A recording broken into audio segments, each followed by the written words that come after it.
Натхняем беларусаў. 67% жыхароў Расіі за мірныя перамовы з Украінай. Украіна адваёўвае сваю тэрыторыю, вызвалена больш за 700 квадратных кіламетраў. Лукашенко чамусьці стаў саджаць менш палітычных. За пачатак жніўня арыштавалі ў 5-6 разоў менш людзей па экстрэмісцкіх артыкулах, чым звычайна. Перамовы пра вызваленне чарговай партыі палітвязняў на фінішнай прамой. Канферэнцыя «Новая Беларусь» рыхтуе вольных беларусаў да вакна магчымасцяў. Тройца добрых навінаў з Паўлам Северынцам. Подписывайтеся на наш канал. Калі вы подпішецеся проста падчас прагляду відэа, яго пабачыць большая колькасць людзей. А Беларусі так патрэбныя добрыя навіны.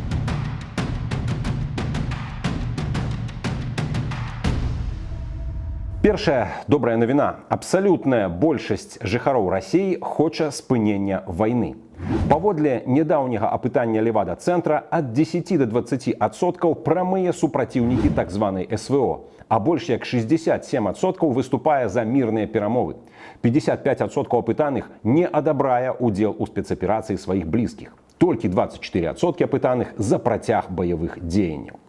Пасля бензінавага крызісу і удараў дронаў па Вайлдберріс абвалілася падтрымка Пуціна. Цяпер яму давярае, паводле розных апытанняў, ад 66% афіцыйныя дадзеныя да 29,5% неафіцыйныя жыхароў Расіі. А гэта самыя нізкія паказчыкі за апошнія гады. Паводле расійскіх незалежных медыяў, ВЦИОМ перастаў публікаваць рэйтынгі Пуціна, калі ягоны паказчык у адкрытым апытанні упаў ніжэй за 30%. Другі ясны індыкатар пратэсных настрояў у Расіі – выбуховы рост рэйтынгаў партыі «Яблока», якая адкрыта выступіла за мір. Паводле независимай газеты, на канец ліпеня рэйтынг «Яблока» рвануў да 9%, у пачатку жніўня дасягнуў аж 18%, потым, паводле ацэнак назіральнікаў, прабіў небывалую столь у 20% і працягваў расці. «Яблоко за мир и свободу» гучала ў роликах. Моладзь у сацыяльных сетках падхапіла. У апытаннях дваровых і гарадскіх чатаў буйных расійскіх гарадоў Піцера, Масквы, Новосибірска «Яблоко» выносіла ўсе астатнія расійскія партыі разам узятыя.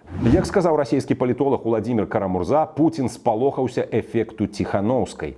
І «Яблоко» экстрана знялі з выбараў у Дзяржаўную думу. Ідзе цяпер клапан для выпускання пары? Нема. А што адбываецца, калі кіпячы рондаль накрыць, ды яшчэ і прыкруціць крышку гайкамі? Законы фізікі ніхто не адмяняў. Ну і давайте адгадаем, што адбудзецца, калі на фоне масавых настрояў за мір Пуцін яшчэ і абвесціць усеагульную мабілізацыю. «Яблоко» сарвалі, народ раззлавалі. А тут яшчэ Украіна падкідвае аганьку. Па ўсёй Расіі палаюць нафтаперапрацоўчыя заводы і склады. Пажары і пашкоджанні былі зафіксаваныя на складскіх комплексах каля Масквы, у тым ліку лагістычны цэнтр Вайлдберріс у Каледзіна, на нафтаперапрацоўчым комплексе ў Башкартастане, Салават, а таксама на авіяцыйна-хімічным заводзе ў Растоўскай вобласці, Каменск-Шахцінскі. Тверская вобласць, чарговы удар па лагістычным складзе кампаніі Вайлдберріс. І так далей, і так далей. Эх, як кажуць беларусы, што згарыць, то не згніе. А яшчэ Зеленскі абвяшчае, што Украіна адваявала 26 населеных пунктаў на Днепрапетроўшчыне. Гэта больш як 700 квадратных кіламетраў. Самы вялікі поспех з 2023 года. Восень для Расіі набліжаецца яўна невесёлая. А невесёлая драпежная Расія – радасны вольны свет.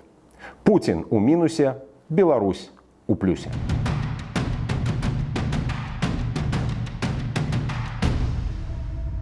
Другая добрая навіна. За апошнія 3 тыдні паводле палітычных артыкулаў у Беларусі пасадзілі ўсяго 13 чалавек. Пры гэтым апошнія гады колькасць палітычных штомесяц вагалася каля 100. Лічбы прыводзяць наша Ніва. Ось давайте паглядзім.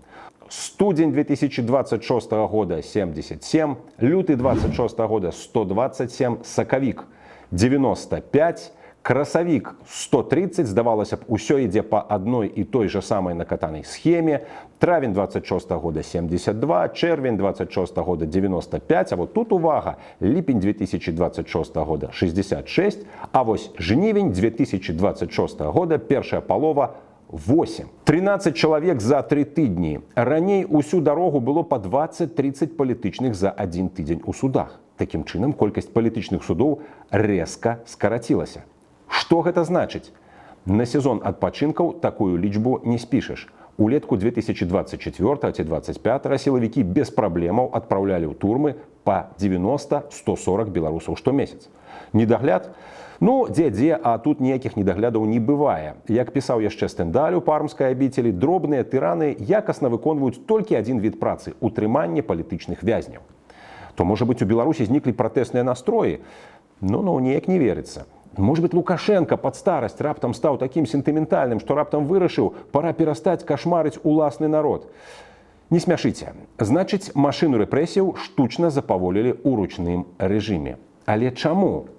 Магчыма, справа ў тым, што перамоўшчыкі-амерыканцы нарэшце звярнулі ўвагу на бясконцы канвеер рэпрэсіяў. Адных вызваляюць па дамоўленасці з Трампам, іншых саджаюць, каб потым абмяняць яшчэ на што-небудзь. Такі сабе кругаварот закладнікаў. Вечны рухавік дыктатарскіх рэжымаў. Атрымліваецца, для амерыканскай дыпламаты гэта поспех з горкім прысмакам. А Лукашэнку трэба падстрахавацца на той выпадак, калі пуцінская Расія трэсне ад перанапругі. Як тады размаўляць з Захадам? Ды вось на тыдні спецпрадстаўнік прэзідэнта Злучаных Штатаў Амерыкі Трампа Джон Коул пацвердзіў, неўзабаве чакаецца вызваленне новай партыі палітычных вязняў Беларусі. Найхутчэй гэта зробяць у верасні-кастрычніку перад прамежкавымі выбарамі ў амерыканскі кангрэс, каб дадаць балаў рэспубліканскай партыі прэзідэнта Трампа. У любым разе, тое, што менш людзей апынуліся за кратамі ў жніўні, і тое, што збіраюцца вызваляць новую партыю палітзняволеных, гэта добрая навіна. Лукашенка ў мінусе, Беларусь у плюсе.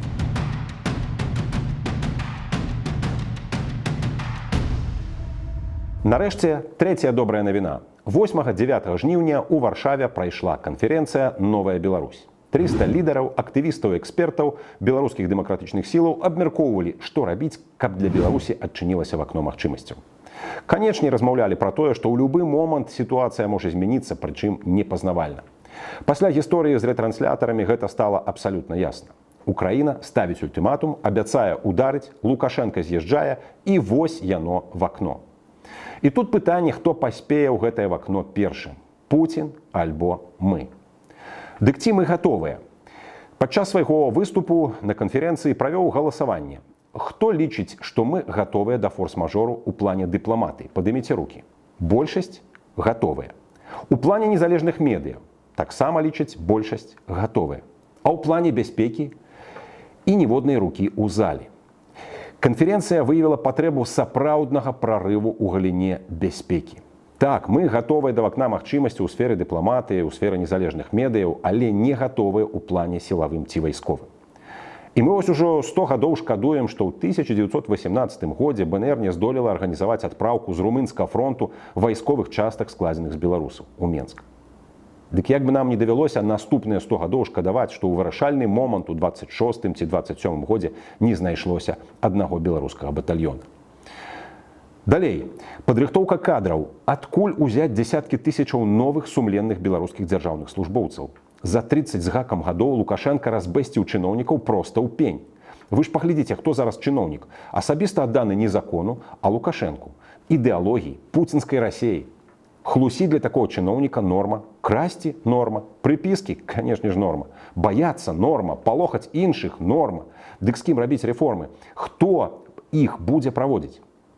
Мы, беларускія хрысціянскія дэмакраты, маем план. Дзесяткі тысячаў сумленных прафесіяналаў, базу для маральнай рэвалюцыі трэба браць у хрысціянскіх цэрквах.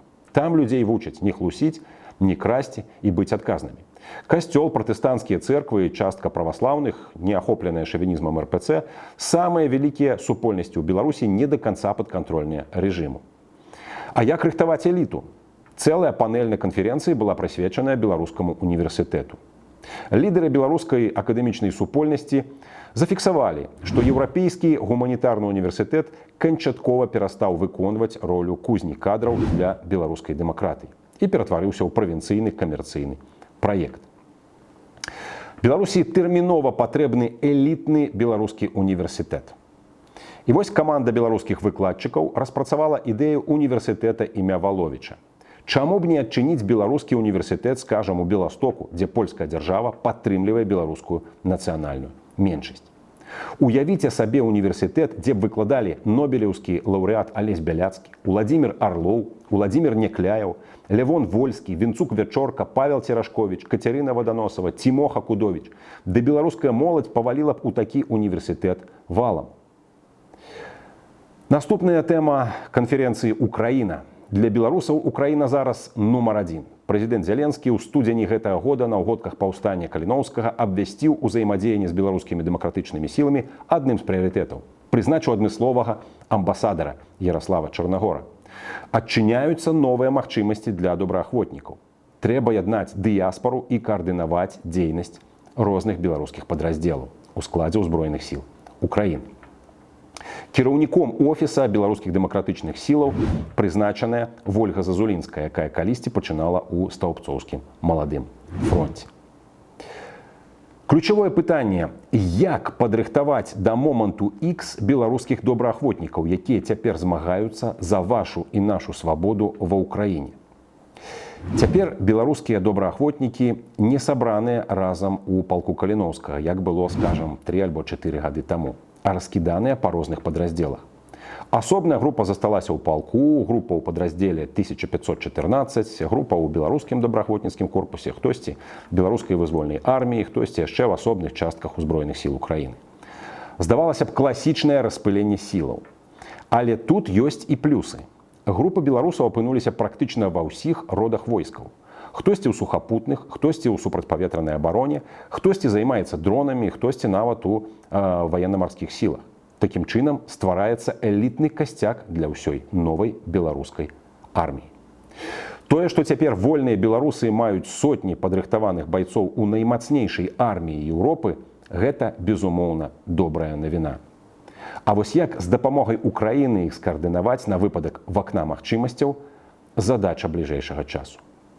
Такім чынам, Украіна на ўздыме, добраахвотнікі на пагатове, Беларусь у плюсе.